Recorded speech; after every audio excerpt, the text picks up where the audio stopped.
রমজানের সর্বশেষ আমল কি ভাই? শেষ আমল মানে এরপর আর কোনো আমল নাই, কি সেটা? রমজান মাসে অনেকগুলো আমল আছে না, আমরা তারাবি পড়ি, সাহারি খাই, রোজা রাখি, অনেক কিছুই করি। শেষ আমল কোনটা যে এটা দিয়ে এন্ডিং, আর কোনো আমল নাই? সেটা হলো, সবাই জানি কিন্তু হয়তো মাথা আনতে পারছি না, সদকায়ে ফিতর দেওয়া, ফিতরা দেওয়া। এটা হলো রমজানের শেষ আমল। এটা দিয়ে রমজান মাসকে আমরা বিদায় দিই। অন্য অর্থে এটাকে বলতে পারি যে রমজানের পরের প্রথম আমল বলতে পারি, কারণ এটা শুরু হয় মূলত শাওয়ালের চাঁদ দেখা গেলে, ঈদুল ফিতরের চাঁদ দেখা গেলেই তখন এটা প্রযোজ্য হয়, যদি এক দুদিন আগে থেকে দেওয়া যায়। এই ফিতরাটা আমরা কেন দেই? ফিতরা দেওয়ার উদ্দেশ্য কি? নবী করিম সাল্লাল্লাহু আলাইহি সাল্লাম দুটি উদ্দেশ্যের কথা বলেছেন। এক, তিনি বলেছেন যাকাতুল ফিতরি তুহরাতান লিস-সাইমি মিনাল লাগবি ওয়ার রাফাস ওয়া তু'মাতান লিল মাসাকিন। প্রথম কারণ হলো, তিনি বলেছেন যে এটা হলো রোজাদার ব্যক্তি সারা মাস জুড়ে যে সিয়াম সাধনা করেছে, ইবাদত বন্দেগী করেছে, যে মেহনত মুজাহাদা করেছে, এই সারা মাস জুড়ে ইবাদত বন্দেগী করার ফলে তার মধ্যে অনেক অর্জন যেমন হয়েছে, আবার অনেক ত্রুটিও ছিল। রোজাটা রাখতে গিয়ে সে কখনো অনর্থক কথা বলে ফেলেছে, রোজা রেখে অনর্থক বেহুদা কথা বললে রোজা প্রাণ আপনার ক্ষতিগ্রস্ত হয়, রোজা নষ্ট হয়, রোজার রূহ থাকে না, রোজার মান কমে যায়, কোয়ালিটিতে ঘাটতি হয়। তো এই যে রোজা রেখে আমরা কিছু উল্টাপাল্টা কথা, উল্টাপাল্টা কাজ করেছি যেগুলো রোজার সাথে যায় না, তো সেগুলোর কারণে রোজাটা তো ত্রুটিপূর্ণ হয়ে গেল। এই ফিতরা দেওয়ার কারণে সেটা রিফাইন্ড হয়ে যায়, সেটা ফ্রেশ হয়ে যায়, সেটা আল্লাহ তাআলা পরিচ্ছন্ন করে গ্রহণ করেন।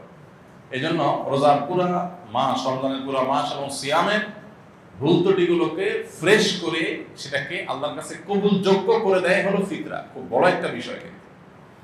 আর দ্বিতীয় উদ্দেশ্য হলো ওয়াতু'মাতাল লিল মাসাকিন, গরিব দুঃখীদের মধ্যে খাদ্য দান কর্মসূচি অংশ হিসেবে ফিতরা আল্লাহ তাআলা দিয়েছেন। অর্থাৎ ইসলাম চায় যে ঈদের দিনটাতে অন্তত প্রত্যেক অভাবী মানুষের বাসায় খাবার থাকুক, কেউ যেন খাবারের কষ্টে না থাকে।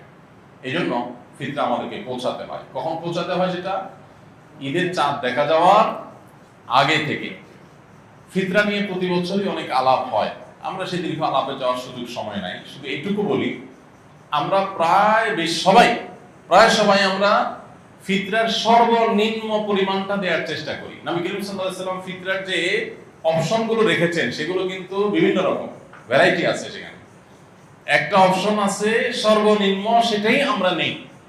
এবং প্রতি বছর আমরা খোঁজ করি যে ফিতরা এই বছর কয় টাকা ধার্য হয়েছে, 115 টাকা, তো দিয়ে দিলাম, বেঁচে গেলাম।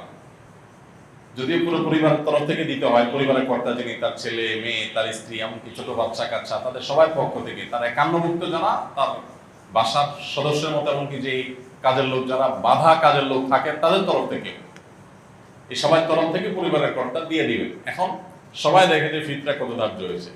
ভাই, ফিতরা সর্বনিম্ন যদি 150 বা তার সমমূল্যের খাদ্য হয়, তো ফিতরা সর্বোচ্চটা কিন্তু 1000, 2000 বা আরো বেশি হতে পারে। আপনি কিশমিশ দিয়ে দেন তাহলে একরকম হবে, আপনি গম দিয়ে দিলে আরেক রকম হবে, খেজুর দিয়ে দিলে ভিন্ন রকম হবে। তো অনেকগুলো অপশন আছে। তো আমরা সর্বনিম্ন গমের আইটেমটা বেছে নিই, যেটা সবচেয়ে সস্তা, এটা দিয়ে আমরা দেওয়ার চেষ্টা করি।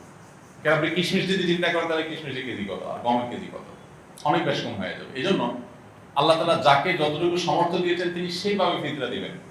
এবং ফিতরা হিসাবে যদি আপনি খাদ্য দেন অথবা নগদ টাকা দেন, আমার পরামর্শ হবে ওয়াজিব ফিতরা তো ওইটাতে আদায় হয়ে যাচ্ছে, এতে কোনো সন্দেহ নাই। নফল হিসেবে যেহেতু ফিতরার উদ্দেশ্য গরিবের বাসায় খাবার পৌঁছানো, সেই যুগে নবী সাল্লাল্লাহু আলাইহি ওয়াসাল্লামের সময় গরিব শুধুমাত্র এই প্রিন্সিপাল ফুড এগুলোর উপর নির্ভর করত।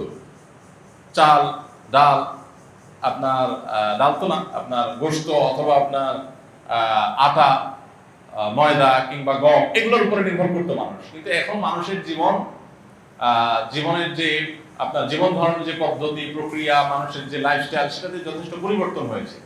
তো ঈদের দিনে গরিবের হাসি, গরিবের আপনার আনন্দ, এটাকে পরিপূর্ণতা দেওয়ার জন্য আমার পরামর্শ থাকবে যে ফিতরা হিসেবে যা দিচ্ছেন আপনি এক্সট্রা হিসাবে, এটা ফিতরার অংশ না, বোনাস হিসেবে নফল হিসাবে আপনি তাকে পারলে 2 কেজি মুরগি কিনে দেন।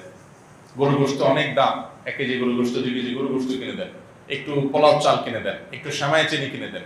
আমি প্রতি বছর এই কাজটা করি আলহামদুলিল্লাহ। ফিতরা যা করা এর বাইরে একটা গরিব পরিবারের ঈদের আনন্দ হওয়ার জন্য, বাসায় ভালো খাবার দাবার প্রস্তুত করার জন্য যা যা দরকার তার একটা প্যাকেজ একটা প্যাকেট তাদের বাসায় পৌঁছে দেন, তাহলে তাদের আনন্দটা 16 কলায় পরিপূর্ণ হবে ইনশাআল্লাহ।